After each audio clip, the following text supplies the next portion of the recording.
y'all, we finna do the Yuan Dynasty. This is Julian. This is Caroline. And this is Adamaris.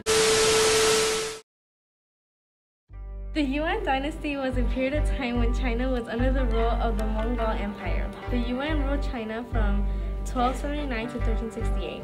It was followed by the Ming Dynasty. The Chinese have fought with the Mongol tribes of the north for hundreds of years. Back up! Come on, boy, up! Be a man! When the Mongols united under the leadership of the Genghis Khan, they swept across northern China, destroying many cities along the way. The Mongols and the Chinese continued to fight for many years until Kublai Khan took control. What is significant by Kublai Khan? Kublai Khan was the grandson of Genghis Khan and the founder of the Yuan dynasty in 13th century China.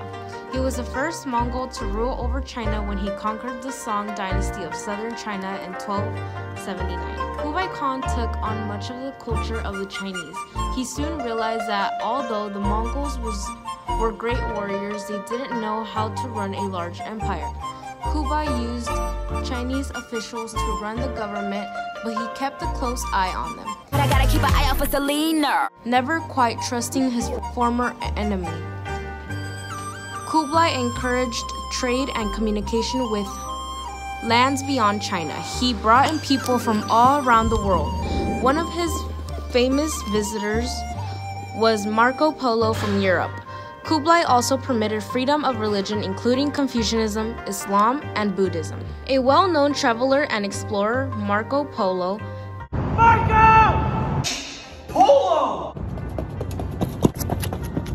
headed for China along the Silk Road in the Yuan dynasty, 1271 through 1368. The travels of Marco Polo, dictated by him, describe Chinese politics, economy, and culture in detail. Yuan in Chinese means the origin of the universe, and it is now the currency of China. Cut the cameras.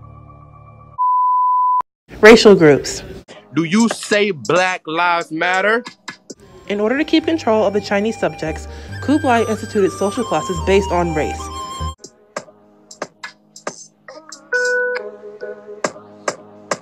The Mongols made up the highest class and were always given preference over the other races. Below the Mongols were known as the non-Chinese races such as Muslims and the Turks. At the bottom of the Chinese with the people of the southern Song considered the lowest class.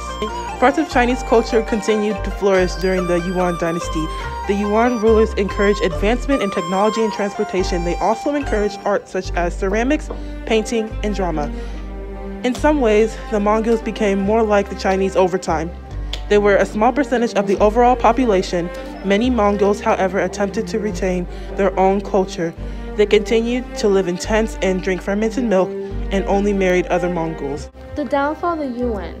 The Yuan dynasty was the shortest lived of all the major Chinese dynasties. After Kublai Khan's death, the dynasty began to weaken. The heirs of Kublai began to fight over the power and the government became corrupt.